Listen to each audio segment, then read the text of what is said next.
Hey, Eagles fans, this is Chris Franklin from NJ Advanced Media, and welcome back to the No-Huddle Show podcast, where we'll discuss anything and everything Philadelphia Eagles. Before we begin, I want to remind you that you can read our content on NJ.com/Eagles, and make sure to bookmark that to get the latest Eagles news and analysis. You can also subscribe to our exclusive Eagles Extra Insider text service. Through Eagles Extra, you can send questions and comments directly to us, and we'll respond to your phone. We're once again joined by No-Huddle Show co-host Les Bowen. Today we're going to talk about the Eagles' finalized 53-man roster, if there are any surprises, and what's in store for the season. But first off, Les, how are you doing today? Doing great, Chris. How about you? Not bad. All that the observations we made, all the people we've seen over there, started with 90 players, all of a sudden got whittled down to 53. It is crazy how quickly it goes. Training camps goes by. The Eagles closed camp back on last Saturday with the excruciating watching that 48-10 loss to the Miami Dolphins. And from there on, the Eagles were in the process of whittling down their rosters. And now it looks like we have our 53 that we're going to run into beginning with the week 1 matchup against the Detroit Lions. But I'll start out with this. First off, Les, what are your initial thoughts about this 53-man roster? Well, there were no big shocks, I don't think. A few little mild surprises. I barely knew who Josh Sills was before yesterday. I just thought he was a guy here for training camp. Turns out he's an offensive lineman they seem to like very much. Howie Roseman and Nick Sirianni talked yesterday about how he can play all 5 positions on the offensive line, and they kept him over Jack Anderson, a guy that I was pretty sure they liked, and that I'm sure they would like to get back for the practice squad if they can. But really, were there any more roster surprises to you? There really weren't to me, other than the trade, of course, for Chauncey Gardner-Johnson that, took Anthony Harris off the team because they didn't need him anymore. That was really it. And I can't imagine anybody – all the writers do the Eagles writers, we all do a roster contest every year to see who can pick the 53 the most accurately. And I didn't win, but I only had a couple spots wrong. I think I had them keeping Deion Kane, instead of having a 10th offensive lineman. And I probably had, I don't know who I had at safety, not anticipating that trade. But I didn't win, and, I can't imagine any of us had more than like 3 wrong on the whole thing. What do you think? Well, I'm with you. Josh Sills news really blew me up when it came there because I had Anderson making it as well, too. I thought about slipping in Coyote Awosika because I thought this team's very high on him just based on what they did with using him as guard and tackle. But Sills was a shock there. And I remember seeing him come in when both Andre Dillard and Jordan Mailata were out with concussions. They moved him from guard to play some left tackle. That's right. I'd forgotten that. Yeah. Yeah, and he held his own. He did okay. I thought especially for being thrown in there and being a young guy and having to go up against, hey, rookie, go against Hassan Reddick and Josh Sweat. I thought he did okay, especially going against that first team defense when the second team offense was out there. You mentioned the Chauncey Gardner-Johnson trade. I thought that came out of left field. Because I was talking to some people around the league, and they thought that the Eagles were going to try to maybe pick up a veteran that may have been on waivers. But the fact that they were able to get a guy of that caliber, a starter, a guy who's a ball hawk, a guy who I think brings something that this defense needs is a little attitude on the back end, because I think teams didn't fear going across the middle of the field. I thought he adds that, and then you look at what you gave up for him, like basically essentially is a 5th and 6th round picks. Is like, okay, that was crazy. I thought the wide receiver, I'm still a little shocked that Jalen Reagor's here, to be honest. I thought that, especially with the team having him come out in the 4th preseason game and having him take some snaps and seeing throughout training camp, seeing Britton Covey back there getting returns and kicking punts. I thought, like, okay, you know what? Maybe they're ready to phase them out, and maybe I thought they'd keep them on the roster if anything. But as it got closer and closer toward deadline, the roster cut down, I thought, okay, they're going to trade them for at least maybe like a conditional 4th or 5th or 4th or something. But he's still here. So it's been a it's been a crazy thing. I didn't win it either. Thank you very much, Howie. I appreciate that. Well, the Rager thing, I'm not surprised because I didn't think they were going to cut him. I think there'd be $6 million plus of dead cap for cutting him right now. And if you look at figures around the league, I just saw this a little while ago. The Eagles are like $58 million in dead cap, right near the top of the league, and they really don't want to add a whole bunch to that. They don't have cap room as it is. They're kind of up against it. So, you're talking about whether Jalen Reagor is as good as or better than anybody else you could have as your fifth receiver. And, he probably is. I mean, we all like Deion Kane, but you're not talking about keeping him on the roster ahead of A.J. Brown or anything here, I think they still could very easily trade Jalen Reagor this week, next week, 4 weeks from now. I don't think the book is closed on that, but that would have been a hefty cut for them to take, the dead cap money of cutting him. And it's not like he's the worst. J.J. Arcega-Whiteside couldn't play the position. I mean, we saw that when Seattle cut him yesterday after trading for him. Reagor can play the position. He just isn't anywhere near as good as he should be to be a first-round draft pick.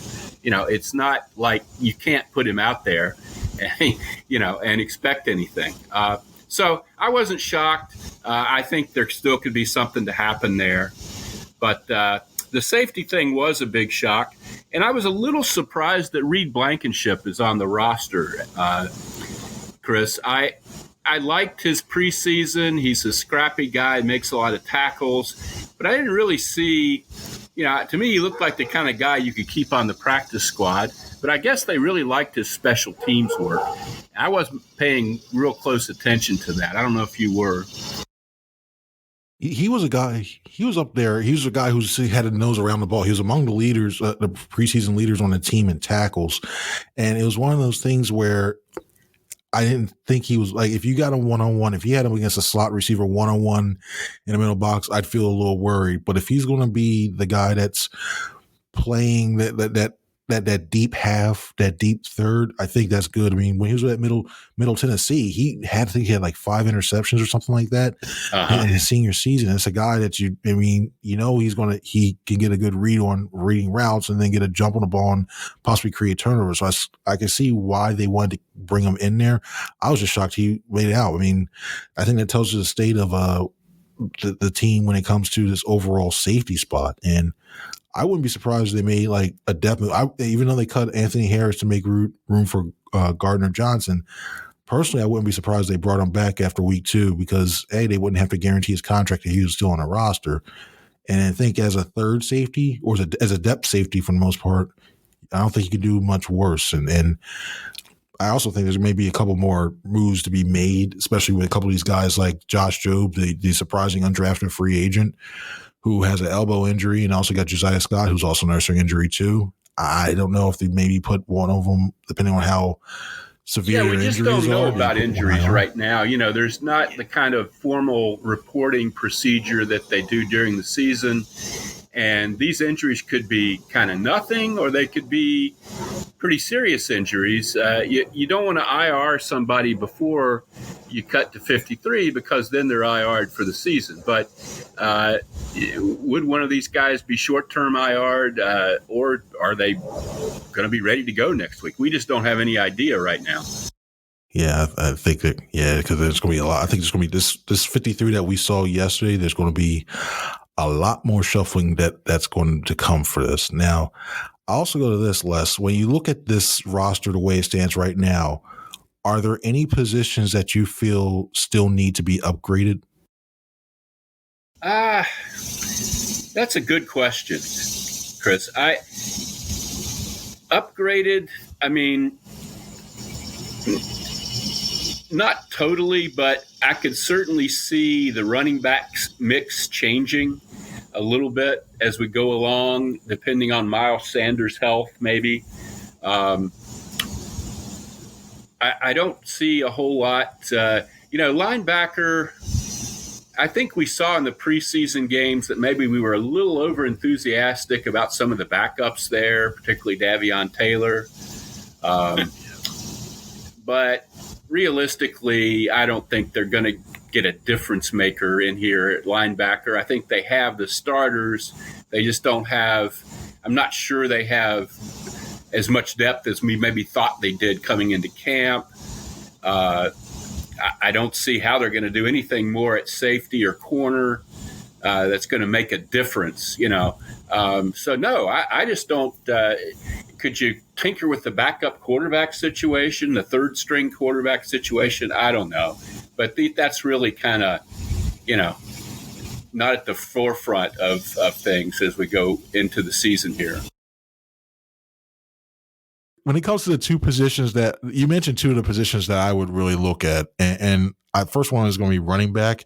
Now the Eagles are allotted 16 practice squad spots, and 6 of them could be veterans. And there was one guy that I really was looking at as a potential spot in Marlon Mack, but according to ESPN's Adam Schefter, he's going to be re-signing with the Houston Texans. But I think somebody who you can get a few who can catch the ball out the backfield, which we know this team very values a lot if you look at who's on the roster now, but also somebody who can run that in between the tackles. Because I think that's the only thing this team is missing is a bigger body that can pick up a couple of yards, like that third three. I know it's more of a situational thing, but especially when you're running a 4-minute offense late in the game, you need the guy to milk some time off the clock. And I think you need that, especially with, the availability of Miles Sanders the past few years. You don't know if you have that. I mean, Boston Scott and Kenny Gainwell could fill in, but you don't have that, the closer per se, when it comes to there.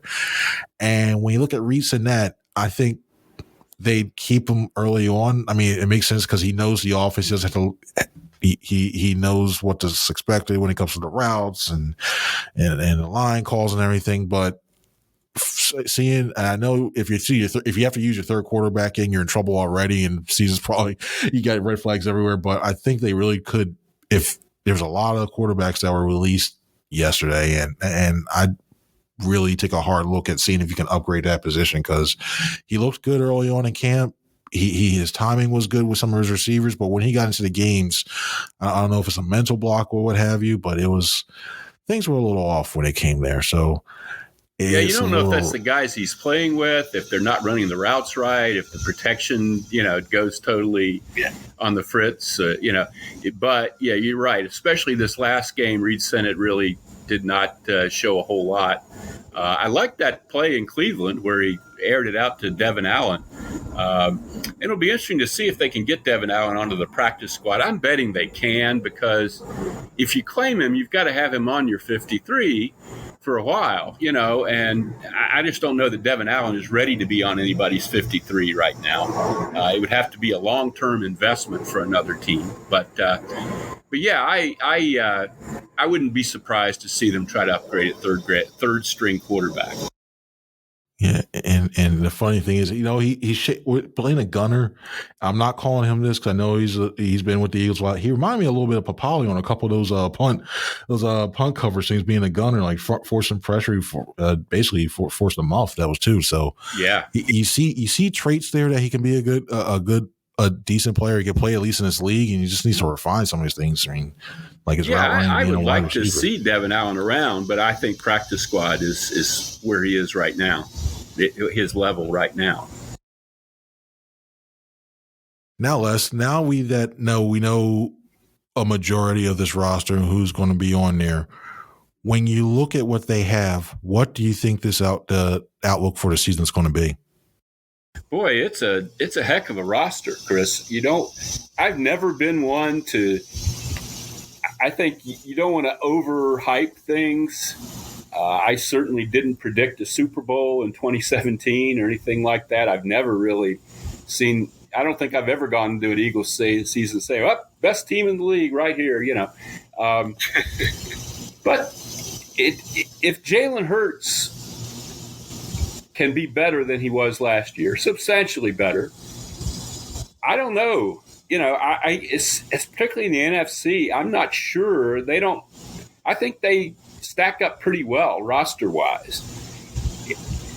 You have to see how Jonathan Gannon uses this defensive personnel that they've given him.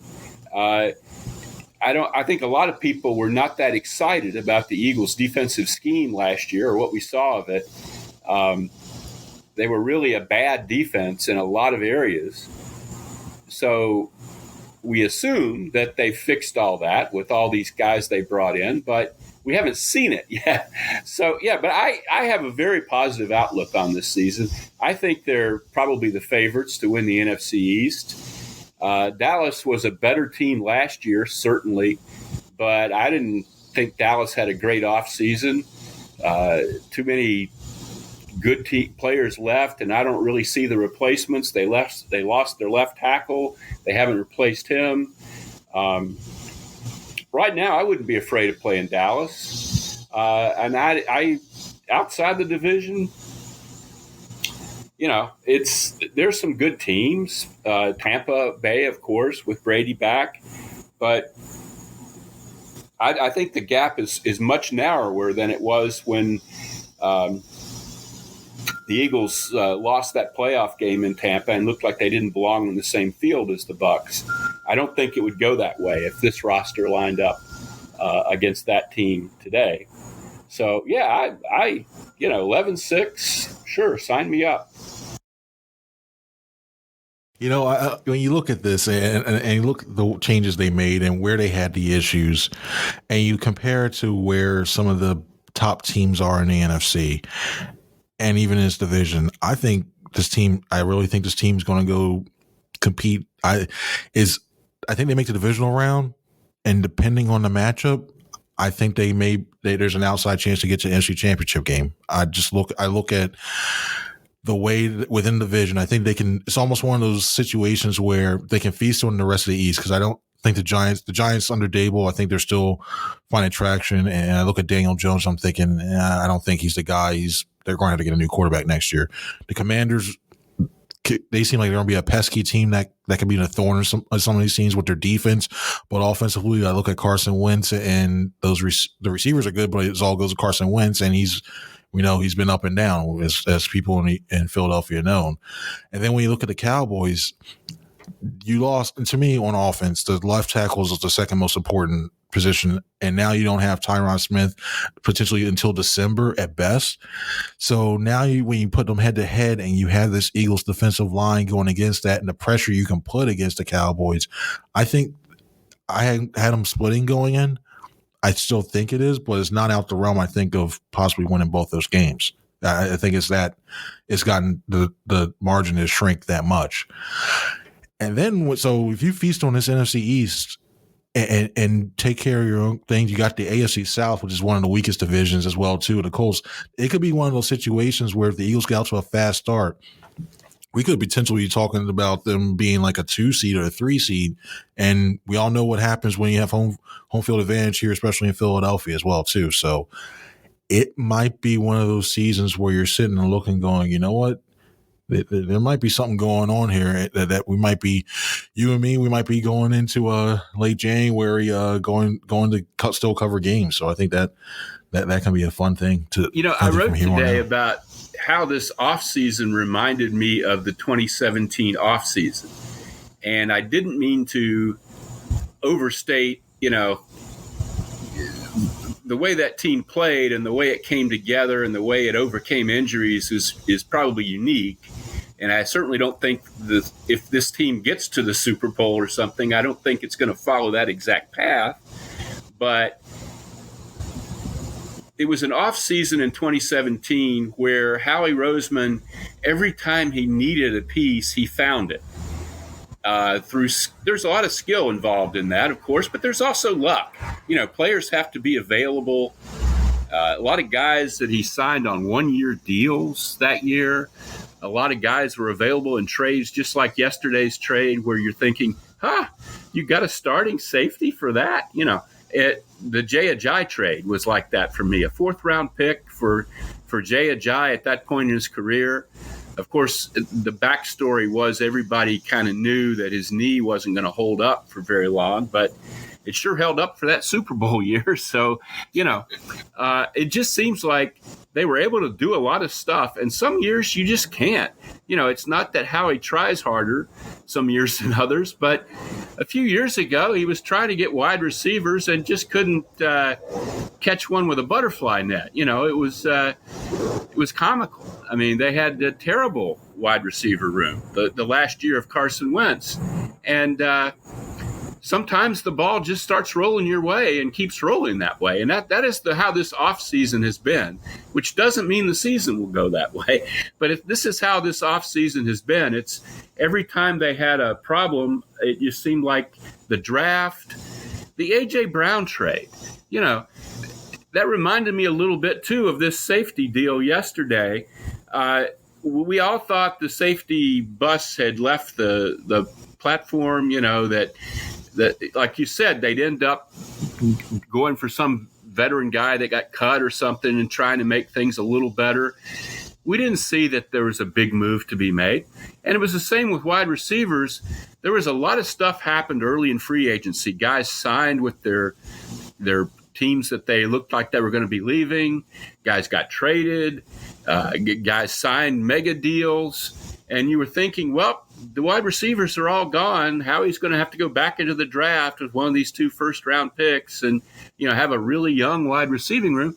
And suddenly A.J. Brown appears, and it was just that kind of offseason for him. Good work by him, but also tremendous good fortune that these deals were there to be made, that there were teams on the other end that were willing to part with these players at reasonable prices, And the draft fell into place. Nakobe Dean, Jordan Davis, it just seems like everything has gone their way thus far. Oh, very well put. And by the way, if you haven't had a chance to read it, it was a very good piece as always by Les, make sure you go to NJ.com/Eagles to do that. And Les, we're coming to the end of this latest episode. Do you have any final thoughts? Yeah, my final thoughts, I guess, are that more and more, this is on the back of Jalen Hurts. I was making a comparison with 2017, but it was kind of an opposite deal in 2017. In 2017, everybody thought the Eagles had a franchise quarterback in Carson Wentz. What we didn't realize is they had everything else. They certainly didn't look like they had everything else on defense, and that's one of the worst defenses to ever win a Super Bowl, I think. But this year, it's the other way around. We think they have talent up and down the roster. What we don't know is if they have a Super Bowl capable quarterback. And more, that is the central question of this season. We entered the offseason thinking, if they're really going to take a step forward into the realm of, a possible division winner, Jalen Hurts is going to have to be a lot better. Now we're saying if they're going to take a huge step forward and be even better than that, then absolutely Jalen Hurts has to be better. And that's kind of where we are. There's no Nick Foles. I don't think Gardner Minshew is going to win the Super Bowl for the Eagles. There's no Nick Foles sitting there ready to take up the torch if anything happens to Jalen or if he struggles. It's kind of him. It's down to him, I think. He has a roster around him pretty much as good as any roster in the league. And if he plays at a Pro Bowl level, then, start making postseason plans. But if he doesn't, then, it's going to get kind of ugly around here because I think people are pretty excited and they have pretty high expectations now.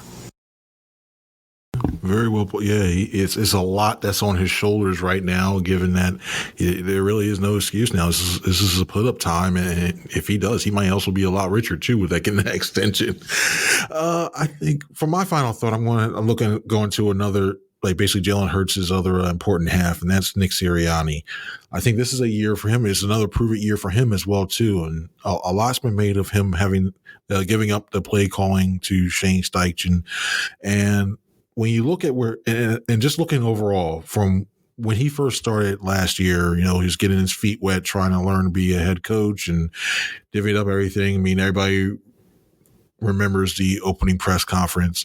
And now when you look at what he's doing right now and the respect he's gained from the veterans and across the league, you have to look and think like, all right, the Eagles made another decent hire right now. At least it looks like it that way. Granted, it's only his second season, but I think he's learned, and I think he's adjusted as well to do what's best for his team. And I'm really curious to what the messaging is going to be heading into this season, because he's going to have to temper a lot of these expectations down. He's going to have to block out a lot of this noise that guys like you and me were talking about this team. We just talked about minutes ago, and it's going to be very important. I wonder how he manages that, how he manages these different personalities as well too. Because I like the fact that he mentioned yesterday when we were talking to him during the press conference after the cut downs about how he likes to trash talk as well too. He likes to do that. Well, Chauncey Gardner-Johnson likes to do that. Then you have some of the other guys that are a little bit quiet. They like James Bradbury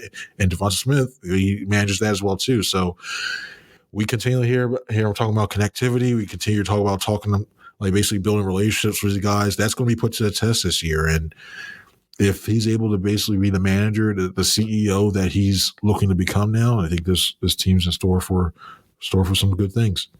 That's very well said, Chris. And I think you're right. I think I can see more and more.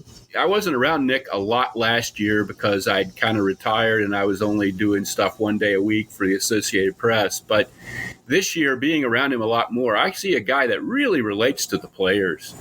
You know, Doug Peterson, that was kind of his calling card, but Nick's a generation younger than Doug. And even though Nick didn't play in the NFL, I think he's really kind of almost like an older brother for some of these guys. And I also got out of that press conference yesterday. This kind of smacked me in the face. I think he and Howie, are of the same generation, and they're kind of buddies. And I don't think Howie has had that before with a coach. Howie's an odd sort of guy. He's not a great conversationalist. He's not a real warm and fuzzy guy, but I think he and Nick get each other pretty well. And that's going to be an interesting dynamic, because I don't know if Howie has ever been this close to an Eagles coach. That would be, if they ever had like one of those buddy cop movies, seeing the two of them together, I think I paid about $7 to watch it a little bit. And also, we're glad you came out of retirement to join us for this podcast. And as always, thank you very much for joining Les on this one. And remember to make sure you go to NJ.com/Eagles, check out our latest articles. You can read the piece we talked about Les when he talked about the Eagles' expectations for this year. Also, make sure Eagles Extra is always available. Make sure you sign up. There's a 14-day free trial. We can ask us questions and get some insight and analysis. I gave some stuff about Greg Ward that I'm going to share. I shared with only that, and I didn't put into any stories or anything else. So, when you're at Eagles Extra, you never know what you're going to get, and if stuff we're hearing as well too. So make sure you sign up for that. So for everybody, for Les, I'm Chris. Everybody enjoy the rest of your day.